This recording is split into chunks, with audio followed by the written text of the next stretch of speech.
What's up? What's poppin'? I'm gonna make this video real quick. Hold on, let me pose. That was from my thumbtail. But I'm gonna make this video real quick, y'all, okay? I was on Twitter a couple weeks ago. BTW, this is specifically for hairstylists, okay? This ain't got nothing to do with y'all clients. This is specifically for the beauty industry, okay? I was on Twitter a couple weeks ago, and this girl had posted this status, basically saying status, tweet, whatever. I don't be on Twitter. But she stated it's not fair that hairstylists charge more for thicker hair. Okay.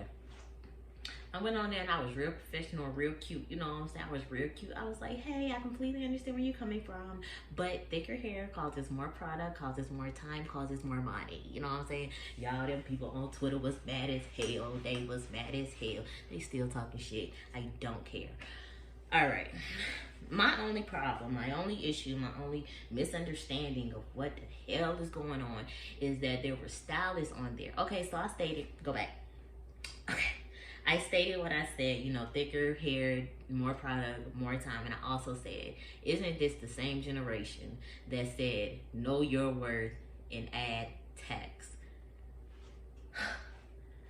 Okay, anywho, let's get back. Let's get back. I'm talking to my stylist. Listen, y'all, do not allow these clients or these people who cannot afford you, or these people who have not yet reached that point in their life where they can afford you, to cause you to diminish your prices on your motherfucking work. Don't do that stupid stuff, because if you do it, then you're gonna end up hating your job because you're not making enough money.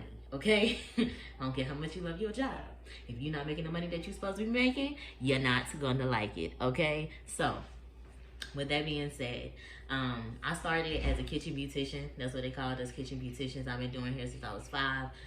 Being that I started when I was a lot younger, I charged a lot less than I should have. Even though I didn't have a license, my talent was still my talent, okay? I was charging $60 for box sprays.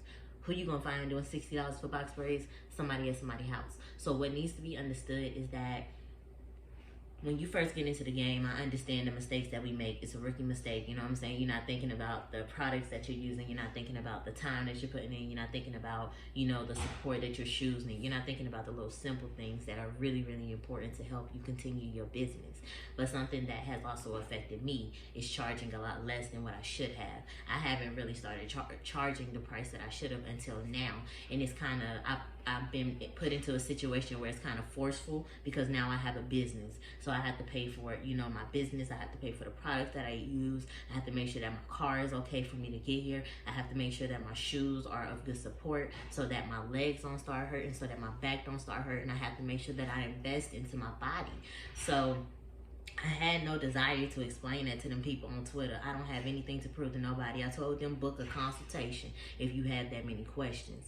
But another concern of mine was that stylists was on there and they were defending the clients. And it's so sad, because there are stylists out there who have allowed themselves to be bullied, or have not yet reached the point of understanding that you need to know your worth and you need to add that tax.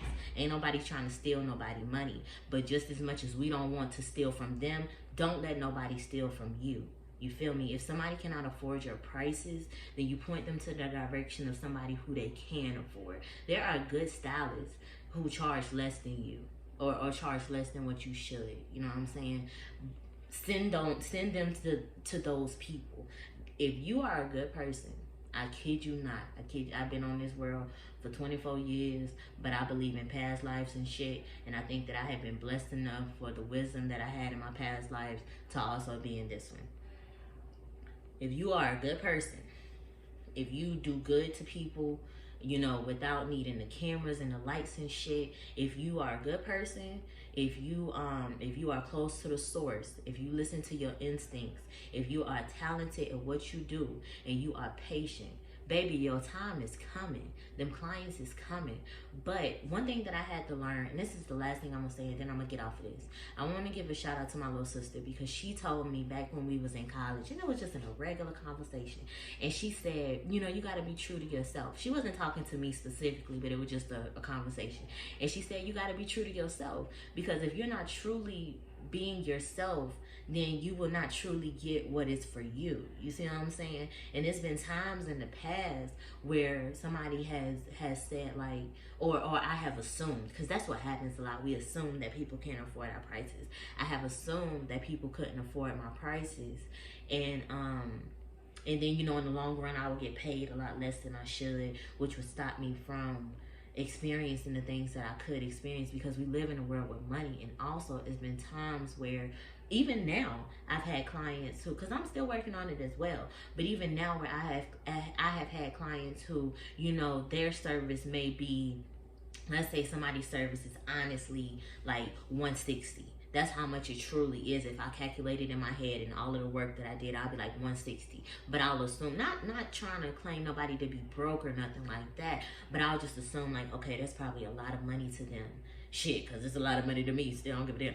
But I'll be like, damn, that's a lot of money to them. But I don't want to charge them that much, so I'll charge them 120. And then they'll end up giving me a tip that equals up to 160. So do not diminish yourself, bruh. You know what I'm saying? Like I said, you be a good person. You do the best work that you can. You stay connected to that source, and you listen to your instincts, and you be patient. And everything that is yours is yours. But I pray to God, and I pray for me too, that when you get to what's yours, and you finally gain that blessing that is truly yours, that you do not stand in the way of your own blessings. God is good, because like I just said, there's been times where I have told somebody that their style was way less than what it was, and then they came and ended up giving me the price that it was supposed to be after giving me the tip. So even if, you know, you fall off and you do end up, you know, discrediting yourself, or, you know, you don't really stand in your blessing like that, God got your back. But you know, I made this video just to tell y'all, don't let these clients or these people who cannot afford you to cause you to think that something is wrong with you, or that you are stealing from people, because you are not. You got a motherfucking business, okay? And you are blessed, and you are talented. And just as much as these artists who painted this stuff are artists, so are we. Don't let nobody play with you, boo. Peace.